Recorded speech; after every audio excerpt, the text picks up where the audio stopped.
नमस्कार मंडळी, सगळ्यांना शुभप्रभात आणि स्वागत आहे तुमचं आपल्या चॅनलच्या अजून एका नवीन ब्लॉगमध्ये।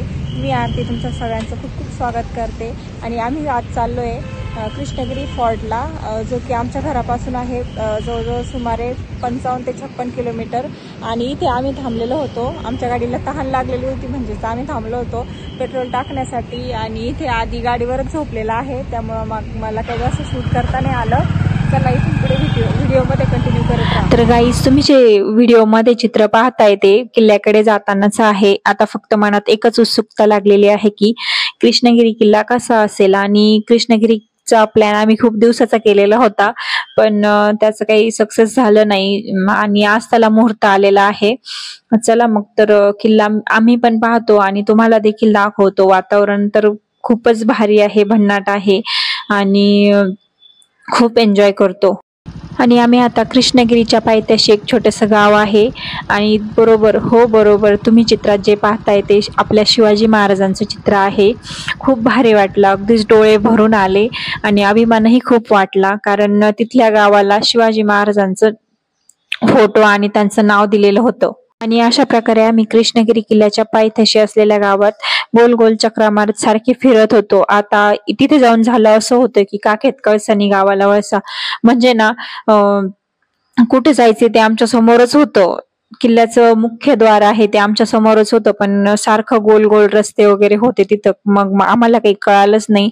मग आम्ही तिथले काही ग्रामस्थ वगैरे आहेत त्यांना विचारलं। मग ज्या ठिकाणी आम्ही 2 ते 3 वेळेस चक्रा मारून गेलेलो होतो तिथूनच किल्ल्याचं मुख्य द्वार होतं। नंतर यांनी गाडी वगैरे पार्क केली आणि मग आम्ही किल्ल्याकडे जाण्यासाठी निघालो। अगदीच किल्ल्याच्या पायथ्याशी काही लोकांचे घरं होते, काही लोकवस्त्या होत्या आणि घरं देखील खूप रंगीबेरंगी होते। तिथे अगदीच खूप मोठं चिंचेचं झाड देखील होतं आणि पुरातत्व खात्याचा बोर्ड देखील इथे लावलेला होता।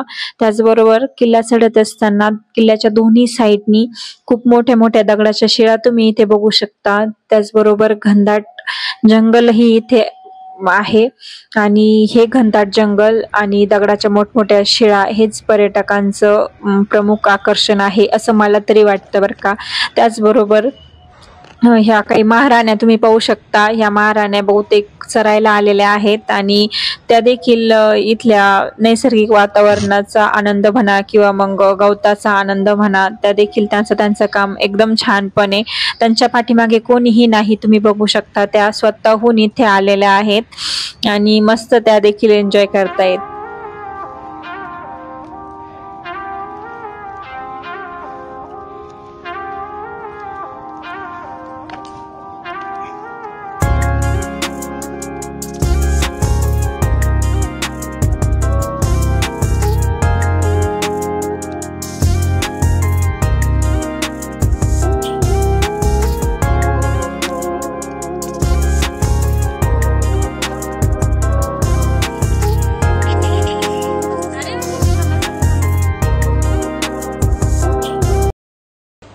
आणि आमची आता कृष्णगिरी फोर्टला व्हिजिट देऊन झालेली आहे। त्यानंतर आम्ही आलो हे कृष्णगिरी म्युझियममध्ये।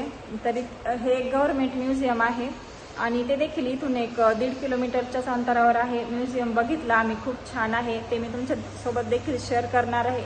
विशेष म्हणजे जे आपले पुरातन काळातील जे वस्तू आहेत किंवा मग ज्या मूर्ती आहेत किंवा मग दगडाच्या मूर्ती झालं किंवा मग लाकडाच्या मूर्ती झालं, त्या खूप सगळ्या आहेत इथे आणि ते मी तुम्हाला एक एक करून दाखवणार आहे। चला तर मग सुरुवात करूया। आणि इथे आल्यानंतर पहिल्याच क्षणी आमचं लक्ष वेधलं या मूर्तीने, कारण ती 1400 वर्षापूर्वीची मूर्ती होती।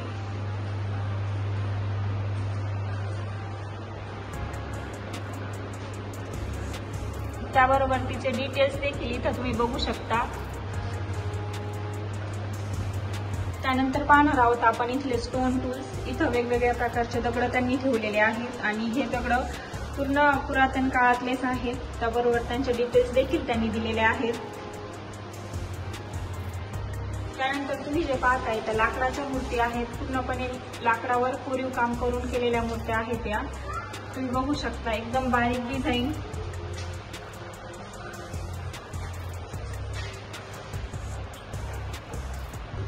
ह्या मूर्ती पाहताना ह्या खूप युनिक वाटतात. यामध्ये प्रत्येकाची काही ना काहीतरी स्टोरी दडलेली असते.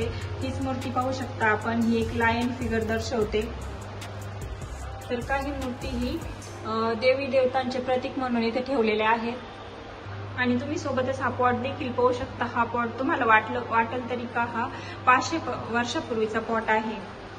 आणि पुढे मी तुम्हाला दाखवणार आहे जे लोककलाकार आहे, जे गावाकडचे कलाकार आहे, जे रात्रीच्या वेळेला लोकांचे मनोरंजन करतात, त्यांचा हा पोशाख ठेवलेला आहे.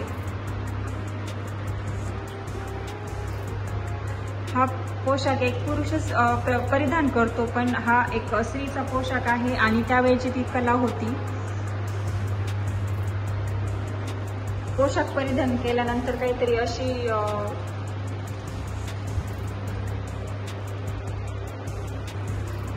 त्याचबरोबर ही कला सादर करण्यासाठी त्यांच्या सोबतीला ढोल असतो, संगीत पेटी असते, टाळ असतो आणि पायातले घुंगरू वगैरे असते. हे तुम्ही बघू शकता. ज्याला की आपण आजच्या भाषेत स्ट्रीट प्ले आर्ट ऑब्जेक्ट असं म्हणू शकतो. त्याचबरोबर पुढे जाऊन त्यांनी काही मेडिकल प्लांट्स देखील ठेवलेले आहेत, जसं की सागरगोटा असेल, जायफळ असेल, एकखंड असेल आणि आपले जे मसाल्याचे पदार्थ आहेत ते देखील आहेत. ते पण एक मेडिकल प्लांट्स म्हणून वापरले जायचे पूर्वीच्या काळी. त्यानंतर त्यांनी दाखवलेले आहे जे काही जनजीवन होतं पूर्वीच्या काळाचं, ते त्याचे सांगाडे देखील ठेवलेले आहेत इथे त्यांनी. हे जे माशा तुम्ही पाहताय तो एक स्केलेटन आहे, माशांचं स्केलेटन आहे ते, आणि ते रिअल आहे बरं का.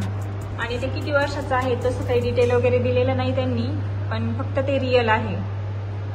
त्याचबरोबर व्हिडिओमध्ये आपण त्यांचं पूर्वीच्या काळाचं वाईल्ड लाईफ देखील बघू शकता.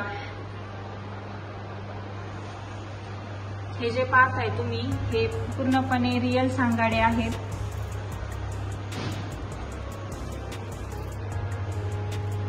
एकदम छान पद्धतीने त्यांनी स्टोअर करून ठेवलेले आहे बघा. त्यानंतर पुढे जाऊन आपल्याला काही पक्ष्यांचे देखील स्केलेटन पाहायला भेटतील, सांगाडे पाहायला भेटतील.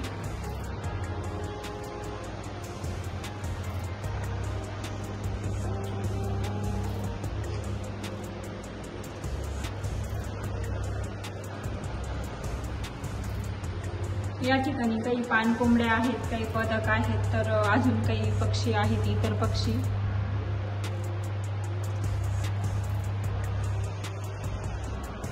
त्याचबरोबर तुम्ही ही जी भांडी पाहताय ती सगळी भांडी 1000 वर्षापूर्वीची आहेत. त्यावेळेचं काम तुम्ही बघू शकता.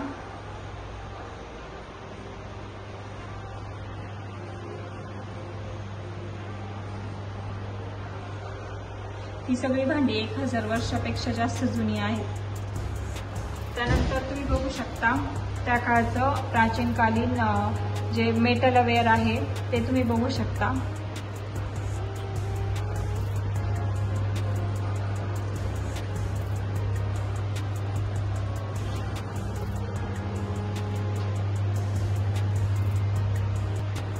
त्याचबरोबर सर्वात महत्त्वाचं म्हणजे ॲग्रिकल्चरल इम्प्लिमेंट्स, जे शेती आणि शेतीला लागणाऱ्या ज्या वस्तू आहेत त्या तुम्ही इथं बघू शकता.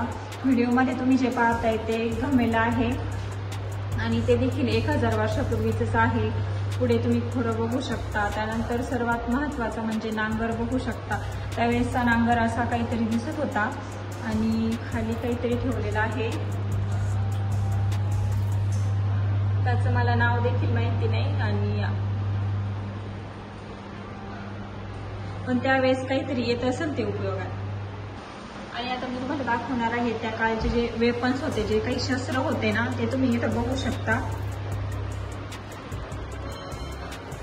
याच्यामध्ये मग सुरा असेल, तलवारी असतील वेगवेगळ्या, भाला असेल किंवा मग दगडी स्टोन असतील. त्यानंतर तुम्ही बघू शकता इथे काही प्राण्यांचे अवयव ठेवलेले आहेत, काही स्केलेटन ठेवलेले आहेत. इथे तुम्ही जे पाहताय ते माकडांच्या कवट्या आहेत त्या.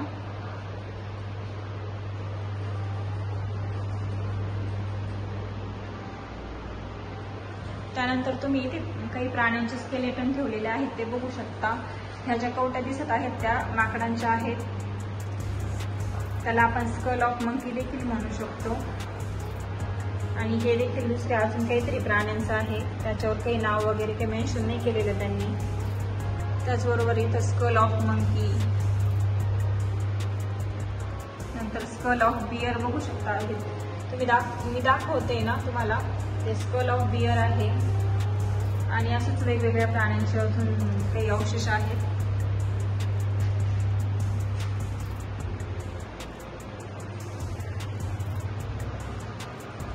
आणि तुम्ही हे जे चित्रात पाहताय ते इमू या पक्षाचे अंडे आहेत.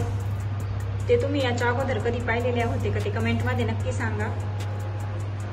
आणि आपण सर्व ऐकून होतं की पहिला वया वगैरे एवढं काय नव्हतं. त्यानंतर मग पामचे जे लिव्ह असतात त्याच्यावर लिहून पत्रव्यवहार किंवा जे काही आपले डॉक्युमेंट्स असायचे त्याच्यावर लिहून व्यवहार व्हायचा. तर हेच ते पाम लिव्ह आहेत.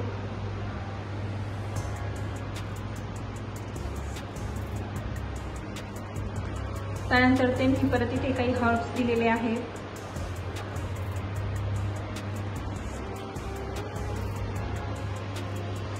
त्याचबरोबर त्यांनी काही बुक्स देखील ठेवलेले आहेत इथे.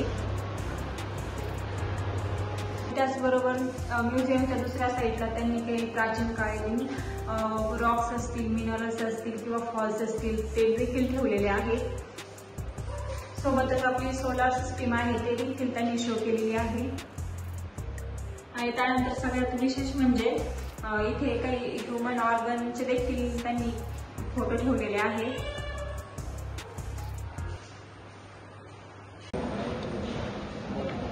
म्युझियमला देखील भेट देऊन झाल्यानंतर आता जोराची भूक लागलेली होती. त्यानंतर आम्ही इथे एक चेन्नई रोडला दिसलं ते हॉटेल, एक श्री बालाजी भवन म्हणून होतं, प्युअर व्हेज होतं. तिथे आम्ही जेवणाचा प्लॅन केलेला आहे. जेवणामध्ये कढई पनीर आणि रोटी तसेच पराठा देखील मागवलेला आहे. आणि स्टार्टरमध्ये आम्ही घेतलेले आहे मंचुरियन, गोबी मंचुरियन माझे खूप फेवरेट आहे. आणि आम्ही आता ऑर्डर दिलेली आहे आणि ऑर्डरची वाट बघतोय.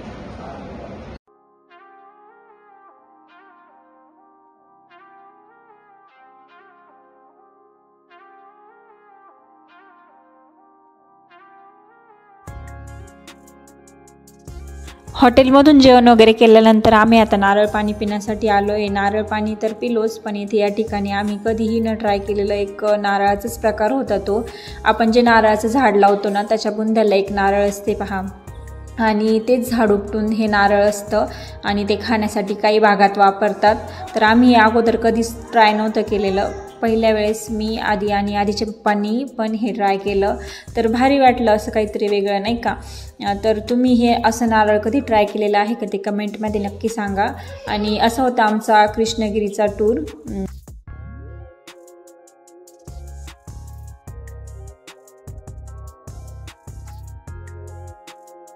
व्हिडिओ आवडल्यास चॅनलला लाईक, सबस्क्राईब आणि शेअर करायला विसरू नका. आता भेटूया नेक्स्ट व्हिडिओमध्ये. तोपर्यंत बाय.